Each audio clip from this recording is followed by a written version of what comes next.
When the hospital gave up on me, heaven didn't. My name is Naomi Carter, and I was dying in a hospital bed in Dallas, Texas, when I stopped believing in miracles. The room was cold, not just from the air conditioning humming above me, but from the sterile silence that settled after the doctor left. My mother sat in the corner, hands clasped so tightly in prayer that her knuckles turned white. But even she couldn't hide the truth anymore. I saw it in her eyes. The same eyes that used to light up when I walked into a room now looked hollow, rimmed red from sleepless nights. I was 29, too young to plan my funeral, too young to be told my body was shutting down. The machines beeped in rhythm with my shallow breaths. My skin was pale, stretched thin over bones that once danced in rain and ran marathons. Now I couldn't lift my arms without help. The IV in my hand pulsed with fluids that no longer helped. My lungs felt like they were filling with cement, and every breath was a battle I was losing. I stared at the ceiling tiles, counting them like stars in a night sky I might never see again. I wanted to scream, but I didn't have the strength. All I could do was whisper, "God, where are you?" No answer. I had grown up in church. Sunday school, youth group, choir, the whole package. I knew the verses, sang the songs, even led Bible studies in college. But now, lying there with my body failing and my spirit crushed, all of that felt like a distant memory. Faith had become a fairy tale, and I was the forgotten character. The doctors had just told me there was nothing more they could do. My kidneys were failing. My heart was weak. The autoimmune disease that had crept in like a thief had stolen everything. My health, my job, my fiancé, my future. I had fought for months. I had smiled through the pain, prayed through the tears, and believed for healing. But now I was done. I turned my face to the wall, away from my mother's trembling prayers, and closed my eyes. If this was the end, I didn't want to see it coming. I just wanted it to be over. But somewhere deep inside, beneath layers of despair, a flicker of something stirred. Not hope, not yet, just a question, a whisper. What if this isn't the end? I didn't know it then, but that question would change everything. I wasn't always sick. Just a year before, I was running a small bakery in downtown Dallas, waking up at 4 a.m. to knead dough and greet customers with cinnamon rolls and sunshine. I loved it. I loved the smell of yeast and sugar, the quiet hum of the ovens, the laughter of regulars who came for coffee and stayed for conversation. I was engaged to Marcus, a youth pastor with a crooked smile and a heart full of dreams. We were planning a spring wedding under magnolia trees. Life felt like a song. Then came the fatigue. At first, I blamed the early mornings, then the joint pain, the rashes, the fevers. I went from doctor to doctor, each one more puzzled than the last. Finally, a rheumatologist gave it a name, systemic lupus erythematosus. My immune system was attacking me from the inside. I tried to fight, steroids, immunosuppressants, diet changes, prayer, but the disease was relentless. My kidneys began to fail. I had to close the bakery. Marcus tried to be strong, but I saw the fear in his eyes. One night he told me he couldn't do it anymore. He left, just like that. I stopped answering calls. I stopped going to church. I stopped believing that God cared. I felt like a broken thing, discarded, defective, forgotten. The hospital became my prison. Weeks turned into months. My body was a battlefield, and I was losing. Every morning, I woke up hoping it would be my last. I couldn't walk. I couldn't eat. I couldn't even cry anymore. One night, I overheard the nurses talking outside my room. "She's not responding to treatment," one said. "Her organs are shutting down." They didn't know I could hear them, or maybe they didn't care. I stared at the ceiling, tracing cracks like they were escape routes. I thought about ending it. I thought about pulling out the IV, refusing dialysis, letting go. I had nothing left. No bakery, no fiancé, no future, no faith. I whispered into the dark, "God, if you're real, you're cruel." Silence. That night I dreamed of drowning. I was sinking into black water, lungs burning, arms flailing. And just before I went under, I saw a hand reaching down. I woke up gasping, drenched in sweat, heart racing. But the room was still empty. It happened on a Tuesday. a woman named Grace came into my room. She wasn't a nurse. She wasn't family. She was a hospital chaplain, one I had refused to see for weeks. But this time I was too weak to protest. She sat beside me and didn't say much, just held my hand. Her touch was warm, steady. After a while, she whispered, "Naomi, I don't know why you're going through this, but I do know Jesus hasn't left you." I wanted to scream. I wanted to tell her to leave, but instead I asked, "Then why does it feel like he has?" She didn't flinch, she just nodded. Because pain lies, it tells us we're alone, but we're not. She opened her Bible and read Psalm 34:18. "The Lord is close to the brokenhearted and saves those who are crushed in spirit." I broke. Tears spilled down my cheeks, hot and bitter. I hadn't cried in weeks. I hadn't prayed in months. But in that moment, something cracked open inside me.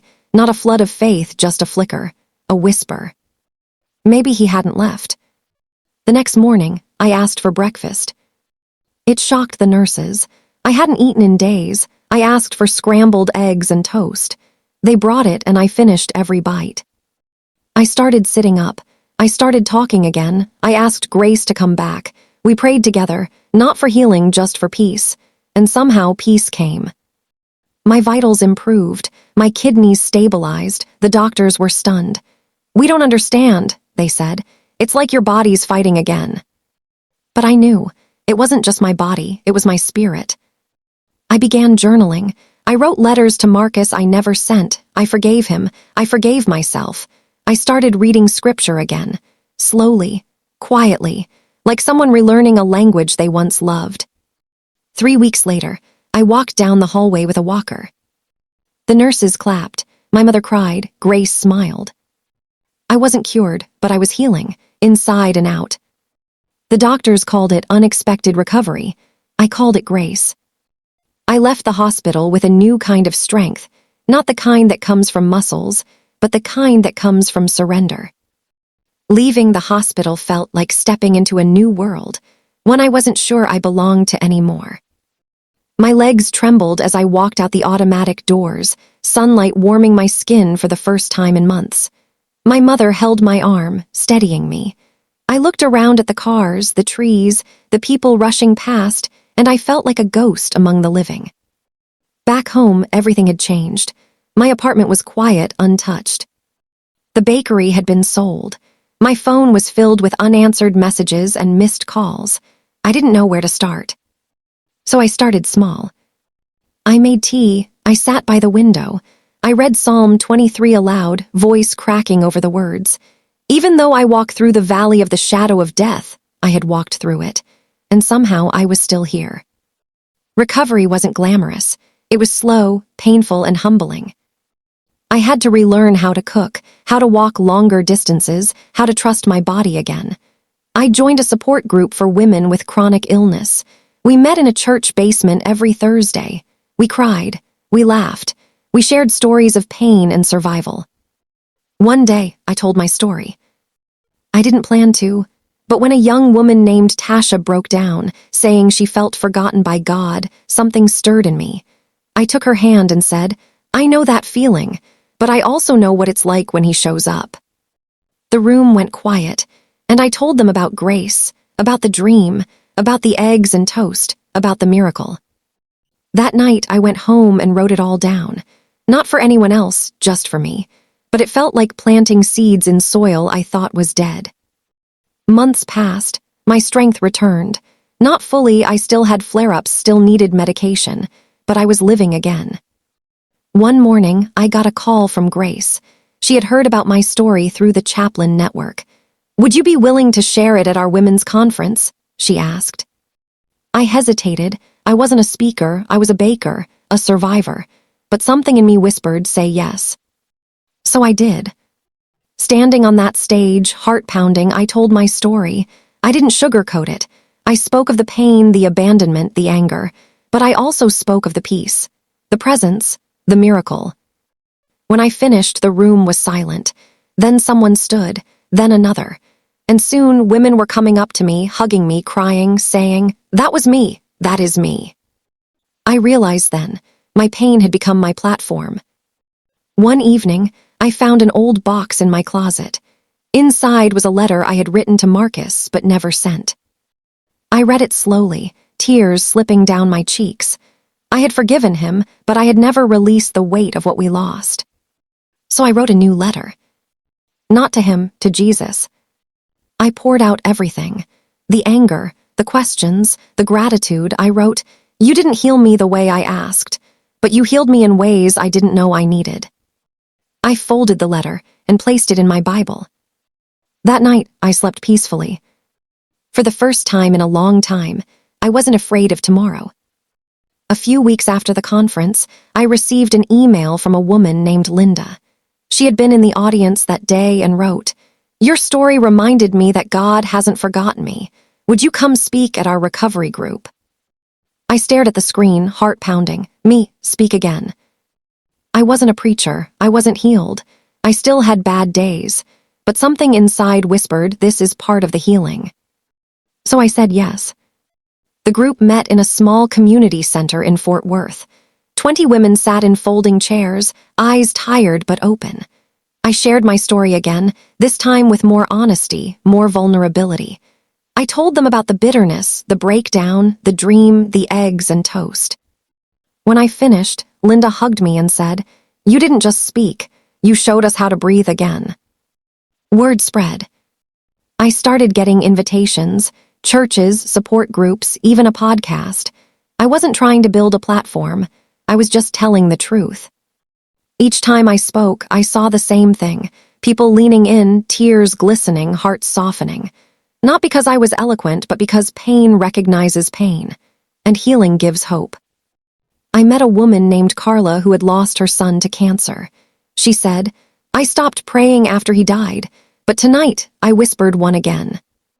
I met a teenage girl named Bri who had been self-harming. She said, "If Jesus didn't give up on you, maybe he hasn't given up on me." I realized then, my story wasn't just mine, it was a doorway. Just when everything felt steady, my body reminded me that healing isn't linear. One morning, I woke up with swollen joints and a fever. The lupus had flared. I was rushed to the ER. The pain returned like an old enemy, cruel and familiar. Lying in that hospital bed again, I felt fear creep in. What if this is the beginning of the end? I thought. But this time, something was different. I didn't spiral. I didn't curse God. I prayed. Not for escape, but for endurance. Grace visited me again. She held my hand and said, "Even here, he's with you." And I believed her. During that hospital stay, I had a dream. I was back in my bakery, flour dusting my apron, sunlight pouring through the windows. Customers laughed, music played, and Jesus stood behind the counter, smiling. He didn't say a word. He just handed me a loaf of bread. I woke up crying. I knew what it meant. He was reminding me, I am the bread of life. Even when your body fails, I sustain you. That dream became my anchor. I wrote it down. I shared it at my next speaking event. People wept, not because it was dramatic, but because it was real. When I was discharged, I didn't go straight home. I went to the old bakery. It had new owners now, a young couple who had turned it into a coffee shop. I walked in, heart pounding, memories flooding. The smell of cinnamon and espresso wrapped around me like a hug. I introduced myself, told them I used to own the place. They smiled and said, "Would you like to host a community night here? Maybe share your story." I nodded, tears in my eyes. That night, I stood in the place where my dreams had died and brought them back to life. The community night at the coffee shop was simple, folding chairs, soft music, and warm drinks. But the room was full. People came from all over Dallas. Some had heard me speak, others had read my blog. A few were just curious. I stood behind the counter where I used to bake cinnamon rolls and told my story again, not as a victim, but as a witness. I spoke of sickness, heartbreak, and surrender. I spoke of Jesus showing up in a hospital room when everyone else had given up. I spoke of peace that didn't make sense and healing that didn't follow rules. When I finished, no one clapped. They cried, they prayed, they hugged, and one by one they shared their own stories. It wasn't just a gathering, it was a revival. One day, I received a message from Marcus. It was short. I heard your story, I'm sorry, I'm proud of you. I stared at the screen for a long time.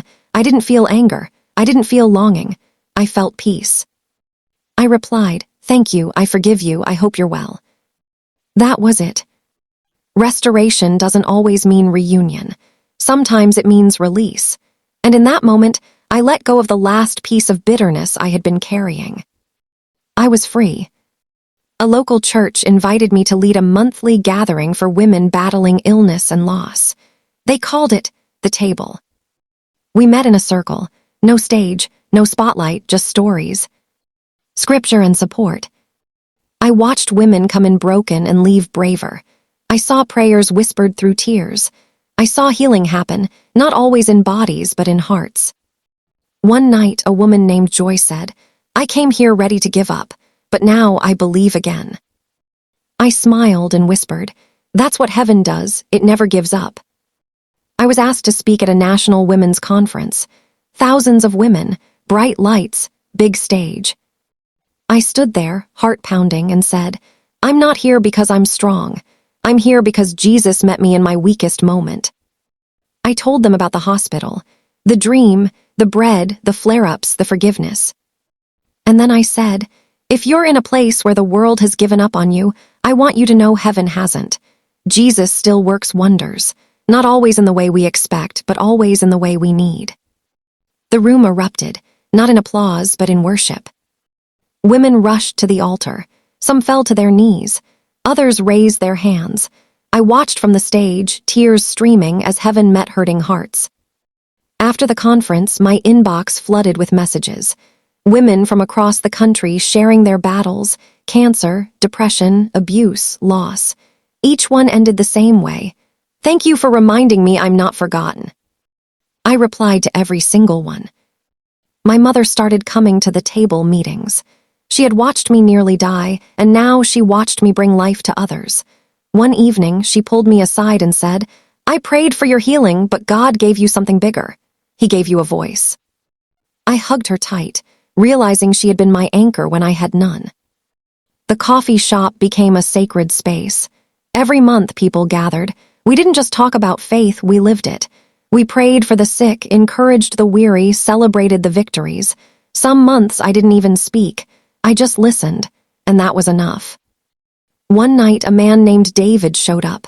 He was battling stage 4 cancer. He sat in the back, quiet, skeptical. But when I shared about my flare-up and the dream of the bread, he broke down. I've been asking God why he's letting me die, he whispered. But maybe he's asking me to trust him while I'm dying. We prayed for him, not for a cure but for peace, and he found it. David passed away 3 months later, but before he did, he sent me a letter. Thank you for showing me that heaven never gives up. I'm ready to meet Jesus now. I cried when I read it, not from sadness, but from awe. God was using my broken story to heal others. My blog grew. I started writing more, not just about my healing, but about everyday faith. How to trust God on bad days. How to forgive when it hurts. How to find joy in the waiting. People responded. Comments poured in. This helped me breathe. I prayed for the first time in years. I'm not giving up anymore. I realized my mission wasn't about being healed. It was about being honest. One Sunday, I was invited to share my testimony at a megachurch in Houston. Thousands of people filled the auditorium. I walked onto the stage, microphone in hand, and felt the weight of their eyes on me. I told them everything. The hospital, the despair, the chaplain, the eggs, the dreams, the flare-up, the forgiveness, the bread. I ended with this. Heaven didn't give up on me when I was at my worst, and it won't give up on you. No matter how broken you feel, you are not forgotten. The altar call was overwhelming. People flooded the front, young, old, sick, healthy. Pastors prayed. Tears flowed. Lives changed. Afterward, a young woman approached me. Her name was Maya. She was 17 and had been planning to end her life that night. But I came here instead, she said, trembling. And I heard your story. I think Jesus was telling me to stay. I held her as she sobbed. and I thanked God for letting me be part of her rescue. That night I couldn't sleep. I kept thinking about Maya, about David, about Tasha, Linda, Carla, Bri, Joy, all the lives God had touched through my pain. I knelt beside my bed and prayed, Lord, I don't understand why you let me suffer, but I trust you're using it for something bigger. Peace washed over me, not answers, but assurance. I started a podcast called When Heaven Doesn't Give Up.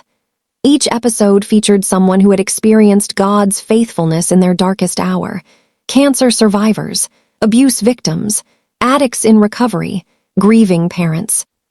The podcast grew quickly, thousands of downloads, messages from listeners all over the world. Your podcast saved my marriage. I found hope again. I'm going back to church. I was amazed. God was turning my mess into a message on a scale I never imagined. One day, a publisher reached out. They wanted me to write a book. My first thought was, I'm not a writer. But then I remembered the blog, the letters, the journal entries. Maybe I was. I agreed. Writing the book was harder than I expected.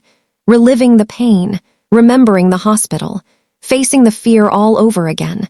But with every chapter, I felt healing deepen. It was like God was using the process to finish what he started. The book was titled When Heaven Doesn't Give Up. It released on a Tuesday, exactly 3 years after Grace first walked into my hospital room. The response was overwhelming. Reviews poured in. This book gave me hope. I couldn't put it down. It reminded me that God is real. I did book signings, interviews, podcasts.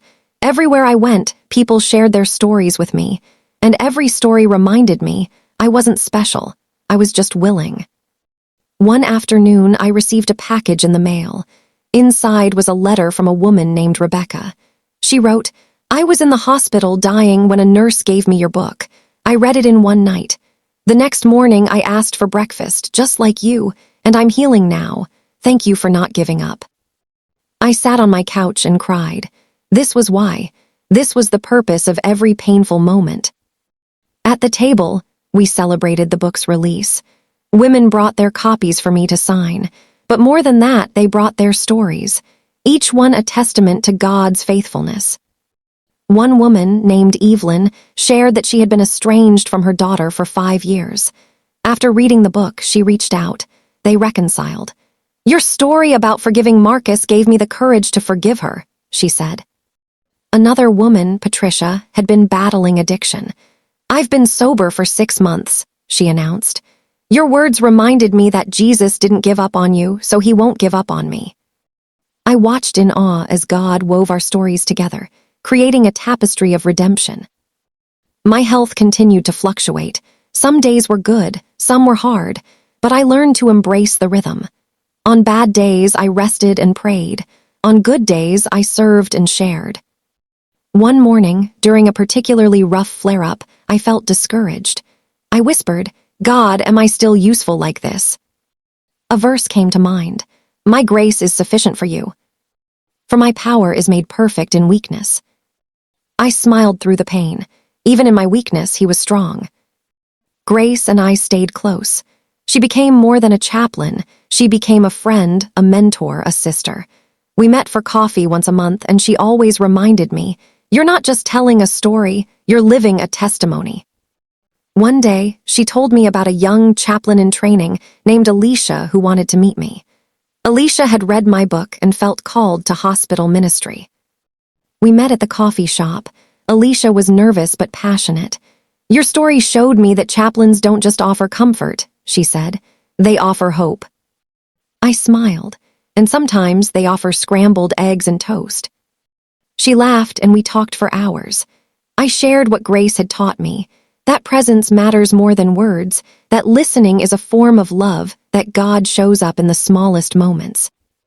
Before she left, Alicia hugged me and said, I want to be like you when I grow up. I shook my head. Be like Jesus, he's the one who never gave up. The podcast reached its 100th episode. I invited Grace to be my guest. We talked about that Tuesday when she walked into my hospital room. She shared her side of the story, how she had prayed for me before entering, how she almost didn't go in because I had refused her so many times, how she felt God whisper, Go anyway. I'm so glad you listened, I said, voice breaking. Me too, she replied, because look at what God did. Listeners flooded the comments. This episode made me cry. I needed to hear this. Thank you both for being obedient. I realized that obedience, mine and Grace's, had started a ripple effect that was still spreading. At the table, we started a prayer wall. Women wrote their requests on sticky notes and posted them. Each month, we prayed over them, and each month we watched God answer: healing, reconciliation, breakthrough, provision. One note read, "Pray that I believe again." The next month, the same woman wrote, "He answered, I believe." I stood before the wall, reading note after note, and felt overwhelming gratitude. This was the miracle, not just my healing, but the healing of so many. One evening, I returned to the hospital where I almost died, not as a patient, but as a visitor. I walked the halls, remembering the pain, the fear, the despair. But now, those memories didn't haunt me. They humbled me. I stopped by the chaplain's office. Grace was there, and so was Alicia. They were preparing for rounds. "Want to join us?" Grace asked. I nodded. We visited patients together. I held hands, prayed, listened. In one room, a young woman lay in bed, pale and weak, machines beeping around her. She looked at me with hollow eyes and whispered, "I don't think I'm going to make it." I sat beside her and took her hand. "I know how you feel," I said softly. "I was in a bed just like this 3 years ago, and I didn't think I'd make it either, but heaven didn't give up on me, and it won't give up on you." Tears filled her eyes. "How do you know?" "Because I'm still here." Now I sit on my porch in Dallas, sipping tea, watching the sun rise. My body still aches some days. I still take medication, I still have flare-ups, but I'm alive, I'm restored, I'm redeemed. I've learned that miracles aren't always loud. Sometimes they come in scrambled eggs and quiet dreams. Sometimes they come in forgiveness and second chances. Sometimes they come in the courage to tell your story, even when your voice shakes. I share my story not because it's perfect, but because it's proof. Proof that Jesus still shows up. Proof that heaven never gives up. My phone buzzes. Another message. Another person who read the book, listened to the podcast, attended the table. Another life touched by a story I never wanted to live but now can't imagine not sharing. I reply with the same words I always do. Heaven didn't give up on me, and it won't give up on you. So if you're reading this and you feel forgotten, broken, or beyond saving, I've been there. I've felt the darkness. I've heard the silence. I've believed the lies. But I'm here to tell you, heaven doesn't give up. And neither should you.